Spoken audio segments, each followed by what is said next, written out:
How's it going, everyone? And welcome to Animal Talk Podcast with me, your host, Ryan Ferguson. Well, I can tell you one thing, and that is being on level 1 lockdown is so much better than being on level 2. Of course, most of my podcasts have started with discussing about what level we've been on, and let's hope we're moving on to a no level.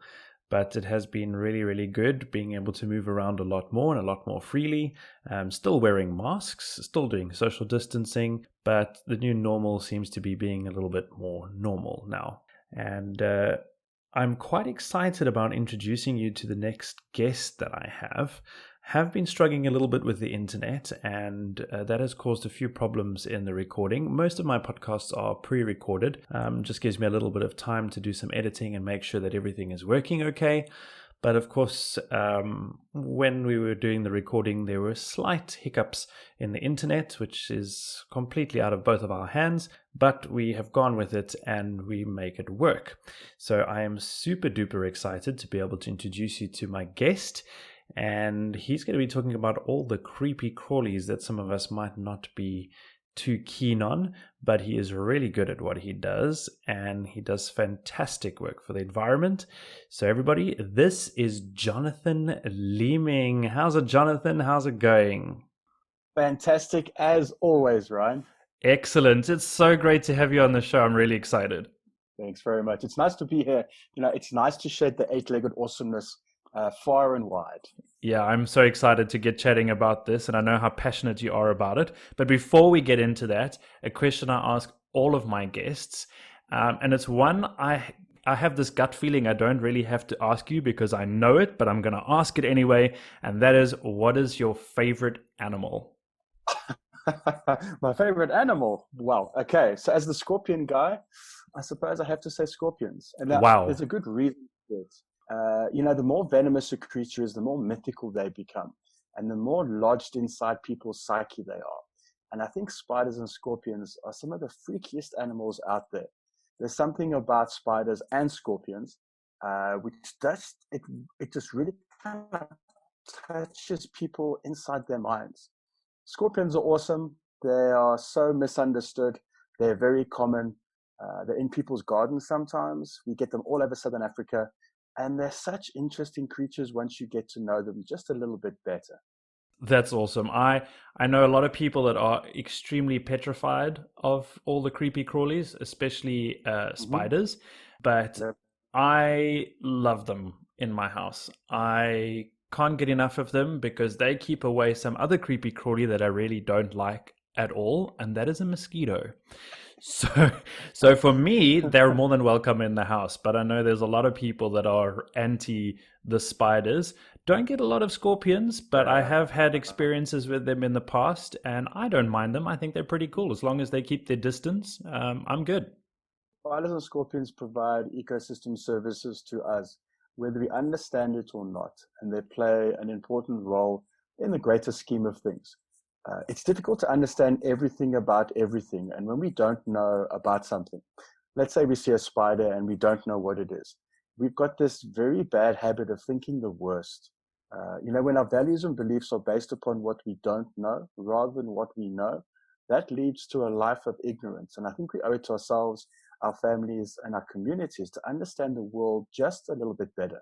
And I think that if we can understand our world, and it's not just spiders and scorpions, but all aspects of the world, we can solve things like climate change, the waste crisis, water, biodiversity loss, all the challenges that we face today. If we can change our mindset and just realize that everything adds value, whether we understand what that value is or not, I think it's going to create the future that we want. Yeah, absolutely. I totally agree. And I'm so excited to chat to you. And also I can hear and the reason why I need to congratulate you on winning the Silver Award at the 2020 Ecologic Awards in the Eco Angel category. That was really, really cool. And I can hear exactly why you got that. So congratulations on that. Thanks very much. It was very unexpected. We both do amazing work with our own wildlife, and we do it in different ways. We don't do it because we think someone is watching. We do it because at the end of the day, we know that we've made the world a little bit of a better place. Right. So when the nomination came through, I was quite surprised. I even phoned the organizer and said, is this true? And they said yes. And I actually won the award, for my latest book, which is my 9th book, which is entitled One World. All my other books are about what I call If It Bites Me, Will I Die? So the first one was Scorpions of Southern Africa, which I think most people know me for. Mm-hmm. And then after that, there was a whole lot of manuals on anti-venom management, spider bites and scorpion stings, snake bites. When you work with venomous creatures, you've got to work out, where will people see the value in what you do? And I think if you write a book on puppies and kittens, because it's warm and fuzzy, there's a very positive type of attitude towards things like that. Right. But when you write a book on a creature which is really perceived as a negative aspect to the environment, Mm-hmm. And to be honest, the value that people see is if it bites or stings me, what's going to happen? So I went through that whole cycle, health and safety, trying to convince people that they are a valuable asset in the environment. And my 9th book is the book I've always wanted to write, which is One World. It's about values and beliefs. It's about sustainability. It's about why we need to change our values and beliefs, not just to venomous creatures, but all aspects of the world.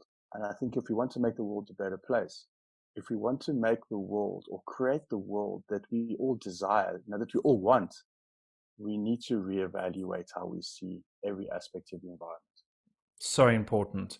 The ecosystem is so fragile and so important to our existence and everything else's existence that we've got to be at one with it and understand why everything is there. Everything has a place, and it's so important to protect it. Sustainability is not about saving the environment.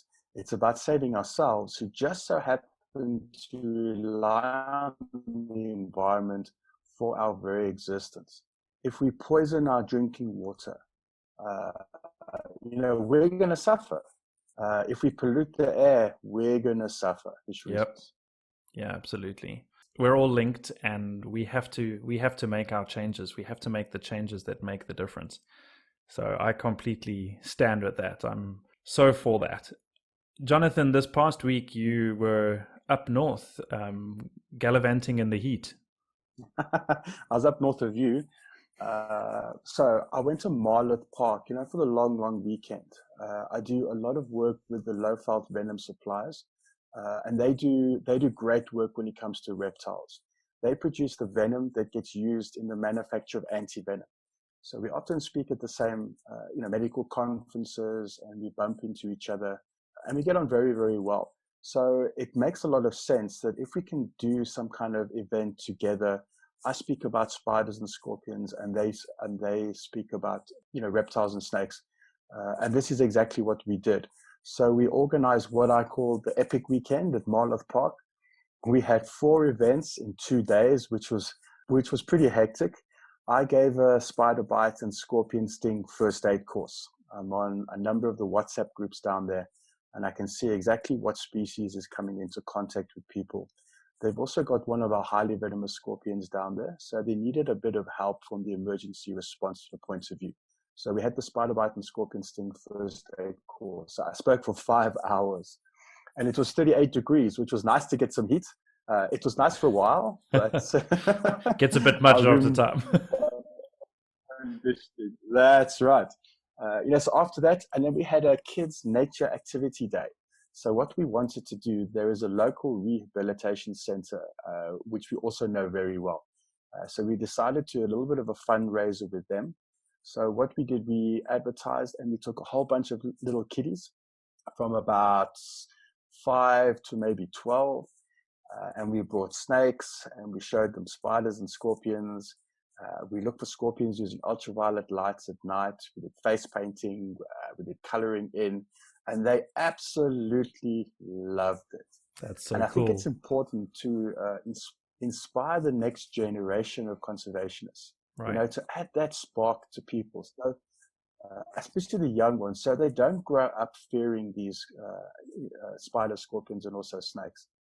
There's nothing to be afraid about when it comes to these creatures. But what I've known is that entire families will be afraid of these animals.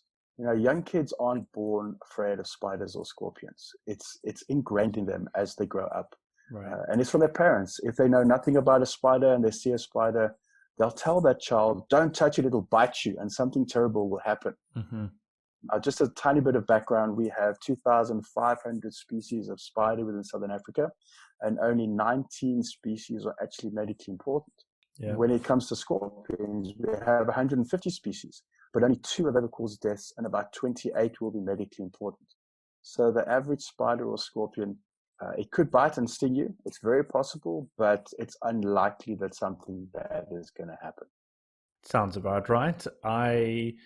I think you're my first port of call if anything like that had to happen. I'd be like, Jonathan, this just happened. Yeah. Help. I get lots of calls. I get lots of messages. I was speaking to the Poison Information Helpline this morning. There was an individual stung by a scorpion right near Cape Town. Not quite sure what was going to happen. So the Poison Information phoned me, just for a little bit of advice. Treating envenomation, it's a team effort. It takes myself, who knows spiders and scorpions. It takes the medical doctors at the Poison Information Helpline who specialize in envenomation. And together, we can assist people who will be bitten and stung by these creatures.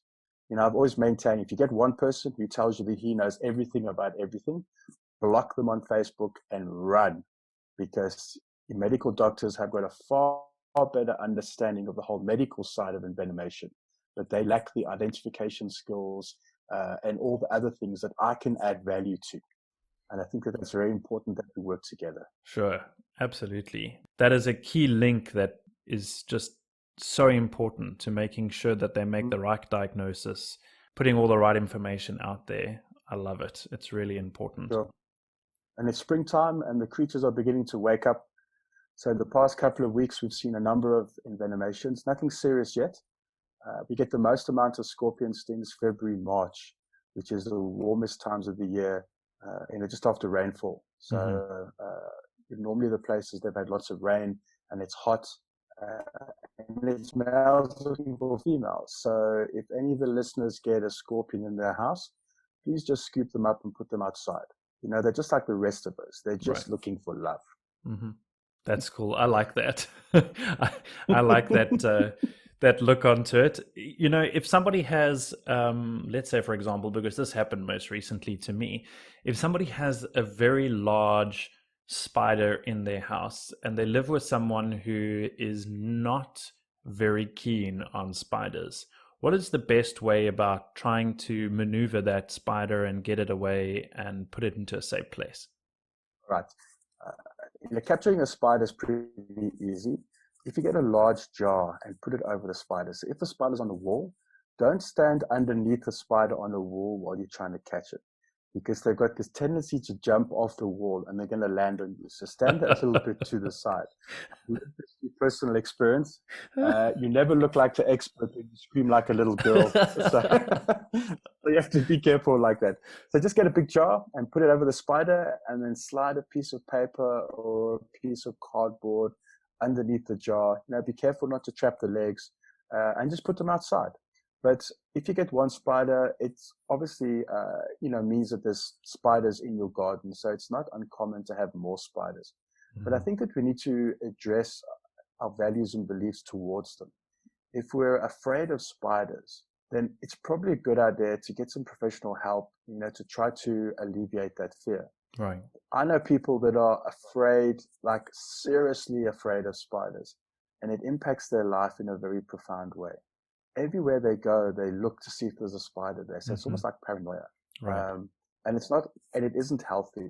And I can tell you, a little bit of education goes a long way. I give lots of what I call creepy crawly walks. We go and we look for spiders in nature reserves and scorpions, but any creepy crawly, frog, snakes, whatever we find. And it's interesting, when people ask all the right questions, and it starts off all about venomosity. What happens if this bites you? And it's very clear that people have the wrong idea about these creatures. They're not out to get us. They're not lurking in dark corners. I know that everyone who finds a spider in their house claims it's a violent spider, which they're not. There's a lot of education, and it's basic education. I speak a lot about this. Mm-hmm. Yeah, it's so important. It's so important to have some sort of idea of what you're looking at, because I do have people and know family that just see any spider, and we keep going back to spiders because I know that's one of the biggest phobias, Hmm. and they just see any spider, it must just go, it must get out of my way, it must either die or get out, and it's that serious fear that kind of clouds their understanding, and it's just trying to mold that. And I think I've managed a bit at home with that, and things have changed, which is fantastic. It's just for a person to understand the reasons why those little guys are around and what they're there for can really make a huge difference. And like you said, education is absolute key. Absolutely. One of my favorite presentations, I give a lot of different kinds of presentations, which are on spiders and scorpions and snakes. My favorite one is called Bite Me. It's about our perceptions towards spiders and why we think we've been bitten by a spider. When I speak to a crowd of, let's say, 5,000 people and ask them, who's been bitten by a spider, about a third of the people put their hand up. And then I ask the question, okay, so all the people who think they've been bitten by a spider, who watched the spider bite them? And out of maybe 1,500 people, I'm lucky to have one person who raises their hand. Right. And when you ask people, okay, why do you think you've been bitten by a spider? Normally the answer is, what else can it be? I Googled it. It's the only thing that can cause a bite like that. And my doctor told me so. We have some great doctors in Southern Africa. Absolutely awesome.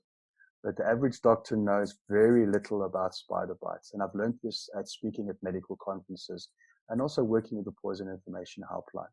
And I think it's so important, that we use the Poison Information Helpline because they specialize in venomation and they've got that background. But the average person who thinks he or she has been bitten by a spider, there's normally no evidence that a spider is involved at all, but they're still convinced. Yeah, I can imagine. And I've been at your Bite Me talk, and it opened my eyes up to a lot of possible things that I'd thought that could be a spider bite. And it's just probably an ingrown hair. It's just those things that.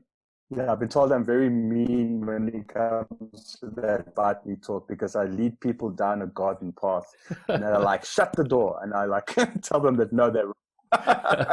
That's okay. But And if you that's think about important. it, sure. But if you think about it, if we can be so wrong about spiders, and if we can be wrong to think that we've been bitten by a spider, and if we can be wrong to be afraid of spiders, spiders are all around us. We learn about spiders in primary school. There's so much information out there. But if we can be so wrong about spiders, then maybe there's other things that we can be equally wrong about in our lives. And this is the message of Bite Me. And this is why I love it so much. And I apply the message of Bite Me to climate change, to the human health crisis, to all the challenges that we're going through. So I use people's perceptions of spiders to refer other things. And I just love it. I love speaking to audiences. It's absolutely fantastic. There's one thing that I'll remember very much from when we were chatting, and you said you've pretty much been stung by and bitten by most things because you want to know what it was like. And I can tell you something, I would not put myself through that. If you've never been stung by a scorpion, the first time you get stung, you think you're going to die. Like this person this morning, which was near Cape Town.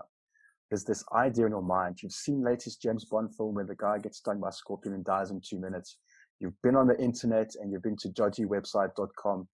You've learned all the wrong things. There's a lot of psychological trauma which comes with being stung by a scorpion.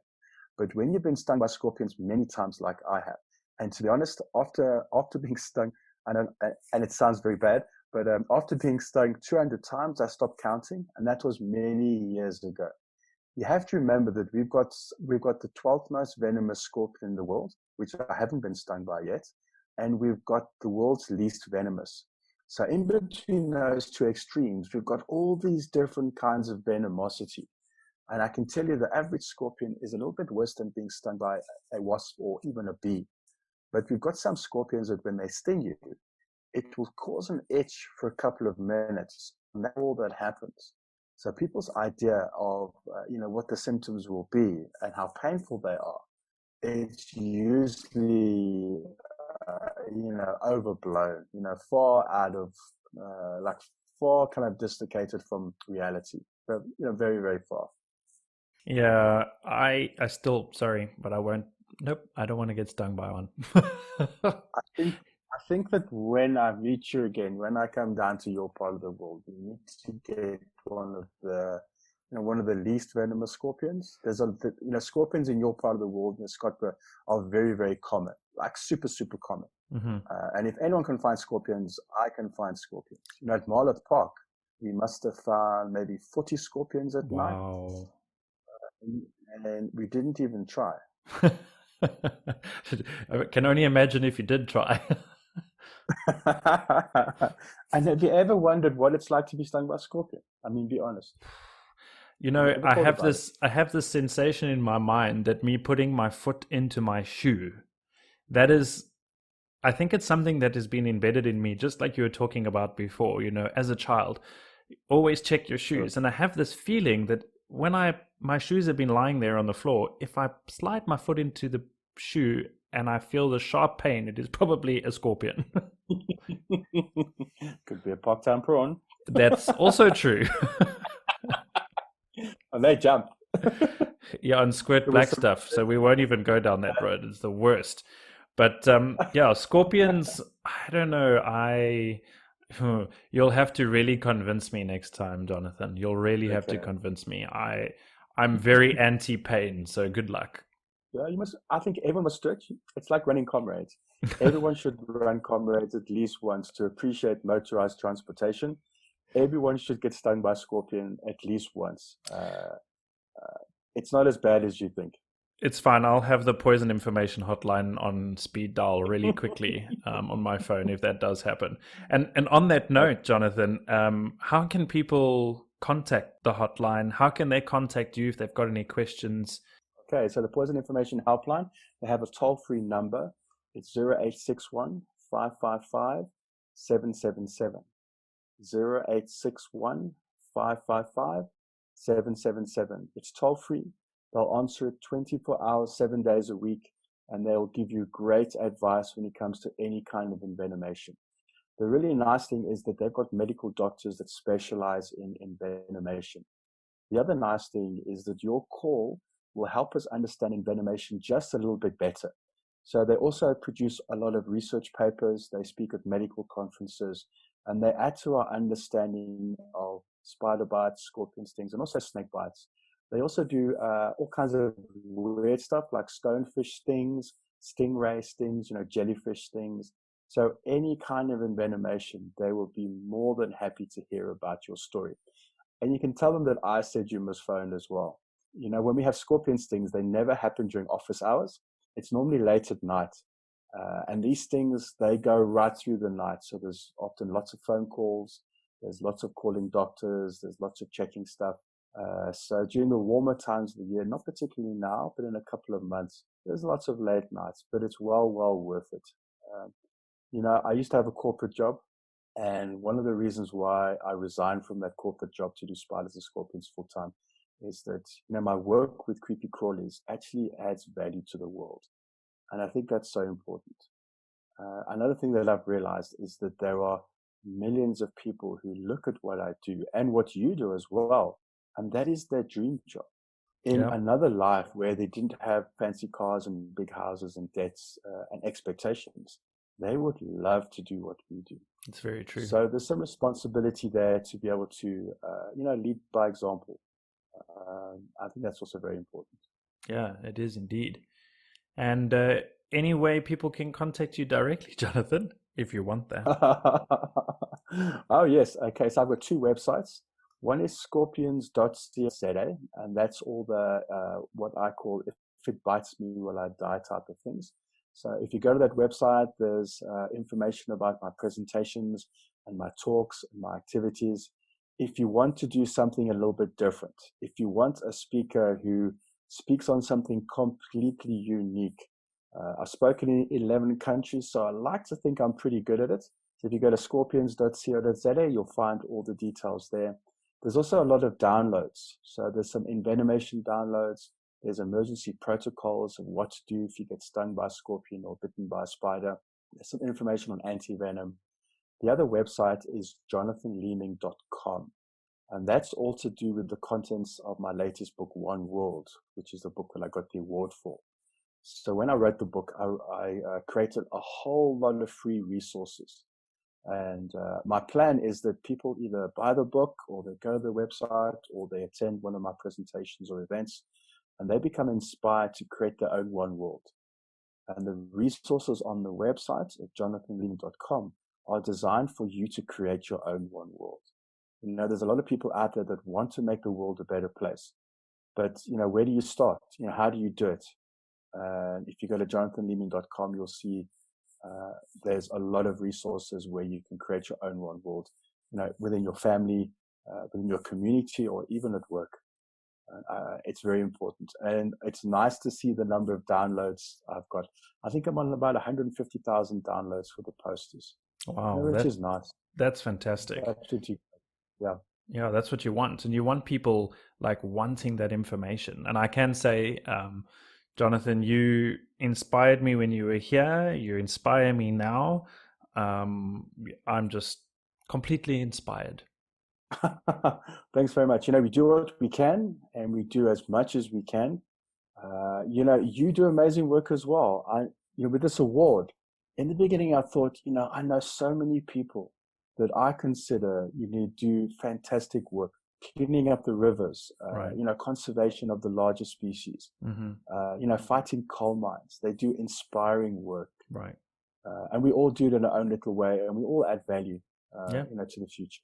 Yeah, it's so important. And it's the small changes in other people's behavior that we may create by just educating them, just showing them the uniqueness of what we do, and the uniqueness of the animals that we work with, can actually really change.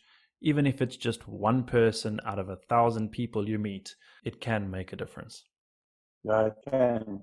And what I find with venomous creatures is if you can plant that seed of doubt, you know, maybe spiders are not so bad. Maybe everything I've heard about scorpions is actually not true. You know, like it isn't the red spiders, it isn't the red scorpions that are more venomous than the black ones. It's absolutely not that, but that's what people think. And if we can point people in the right direction, you know, get them excited about aspects of the environment, it will inspire them to do great things. And I'd like that to be my legacy. Yeah, that's a great legacy to have. I would want that too. And, you know, making sure that people are left with something that they can continue along and preserve for time to come is fantastic.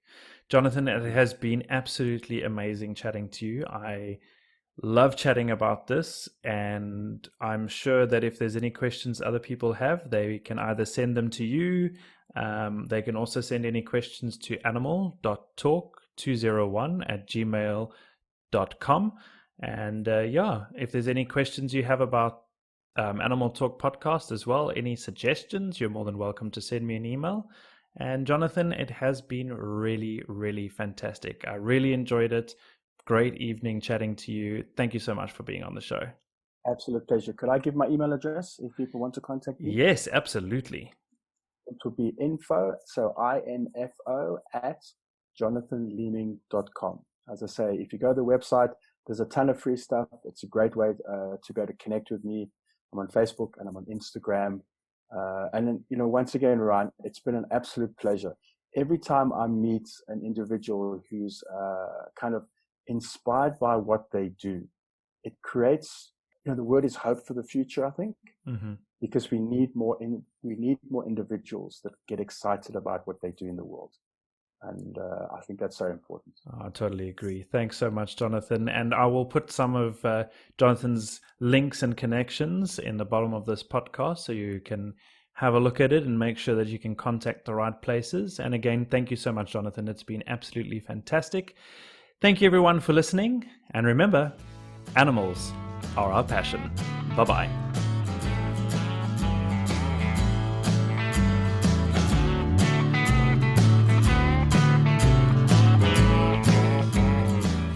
supposed to say goodbye then? You can or you don't have to. Not most people fine. don't. Some people do. It just depends. I've already said goodbye, so I won't.